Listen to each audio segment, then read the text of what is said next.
I, Engineer M.K. Mitra, Mechanical Engineering, will discuss unit-wise the subject Environmental Education and Disaster Management. This is for third year, final year Electronic Engineering.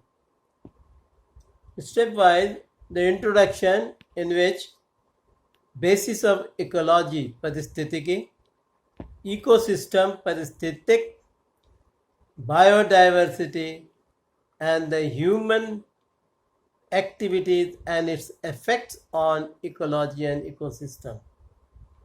तो पृथ्वी पर जीवों का विवरण भिन्न भिन्न स्थानों पे जीवों में पाए जाने वाले अंतर मुख्यतः एनवायरनमेंट के अंतर के कारण होते हैं।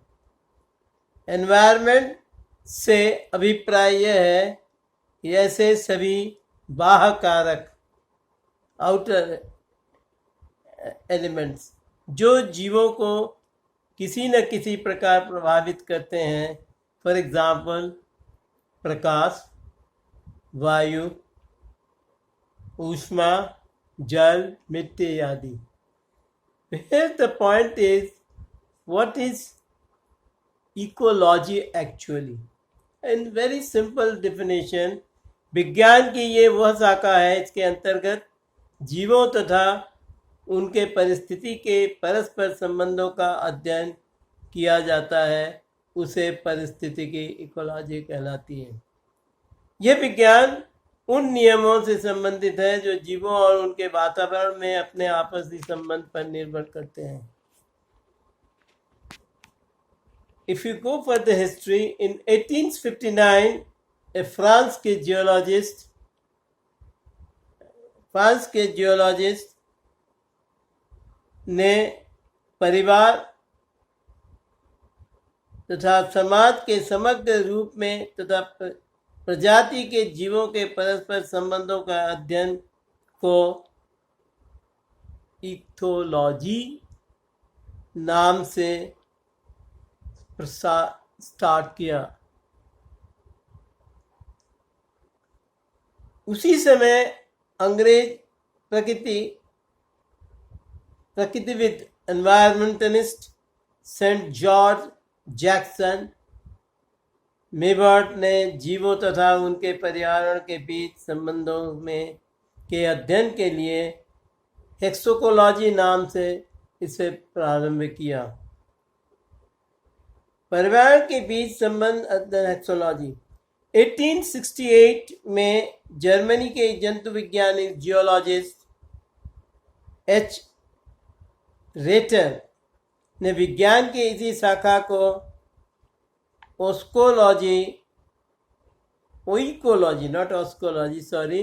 ओकोलॉजी नाम दिया। यह शब्द दो ग्रीक शब्दों से संयोग किया गया बनाया हुआ है। एक है ओकोस, जिसका अर्थ है घर या निवास का स्थान, और दूसरा लोगस, जिसका अर्थ होता है स्टडी या अध्ययन। बाद में इकोलॉजिक शब्द के स्थान पर इकोलॉजी ECOLOGY इकोलॉजी शब्द का प्रयोग किए जाने लगा। बाद में 1889 में इस शब्द का सर्वप्रथम हार्नेस्ट हेकेल ने 1869 में इसके अनुसार जीवधारियों के ऑर्गेनिक एंड इनऑर्गेनिक वातावरण और पारस्परिक संबंधों के अध्ययन को परिस्थितिकी इकोलॉजी कहने लगे।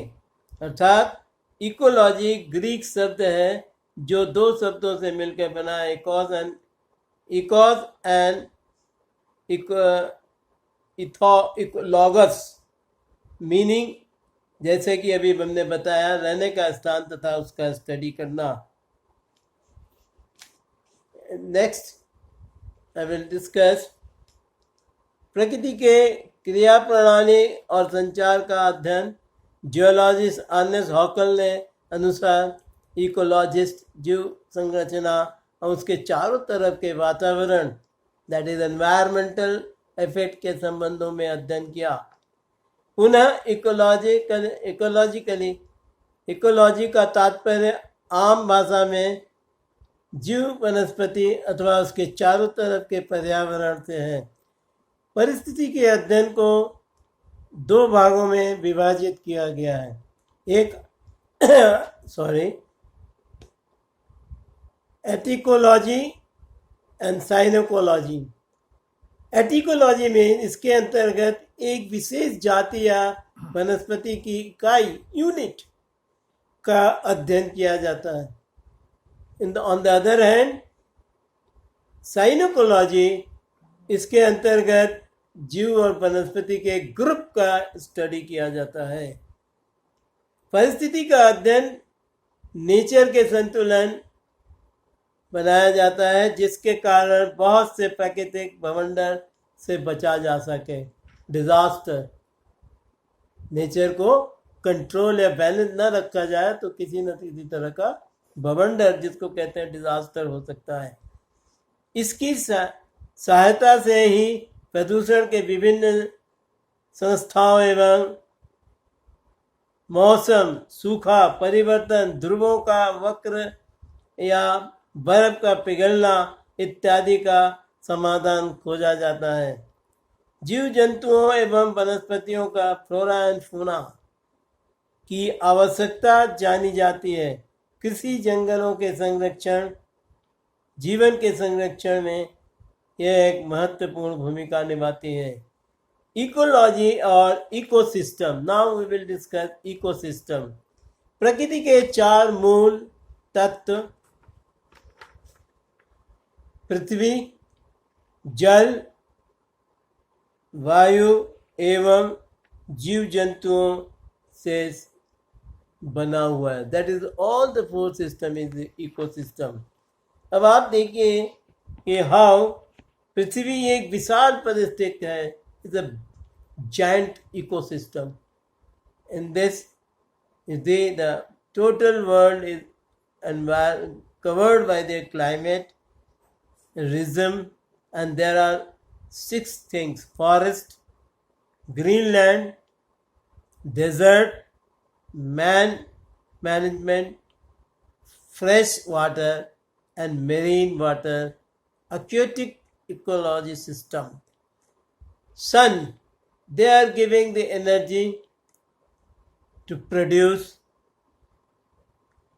that consumes and decomposes, whereas there is in between there is a neutral pole. So this what produces? It produces material, and secondly it produces the energy. So now main subdivision of ecology. Ecology का निम्न आधार पर विभाजन किया जाता है। Number 1, वर्गीकरण संबंध के आधार पर, that is English, based on taxonomic affinities. And दूसरा, प्राणी पारिस्थितिकी, एनिमल के सब, कीट, बैक्टीरिया, मत्स्य और सो मेनी थिंग्स। सेकेंडली, आवास पर आधारित, बेस्ड ऑन हैबिट, भौतिक विशेषताओं में जैसे जलकृति, मिट्टी, सूर्य और तापमान, जल, खनिज, मौसम और तथा वायु आदि, इसे आवास परिस्थितिकी अथवा निवास क्षेत्र परिस्थिति का विकास हुआ।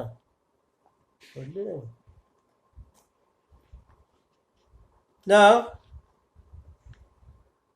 Ecology, again we can divide one आवास परिस्थितिकी, ग्रीनलैंड घास क्षेत्र अवस्थिति, ताज जल के अवस्थिति, समुद्री जल, ज्वालामुख द्वीप आवास, पर्वतीय और झील इकोलॉजी।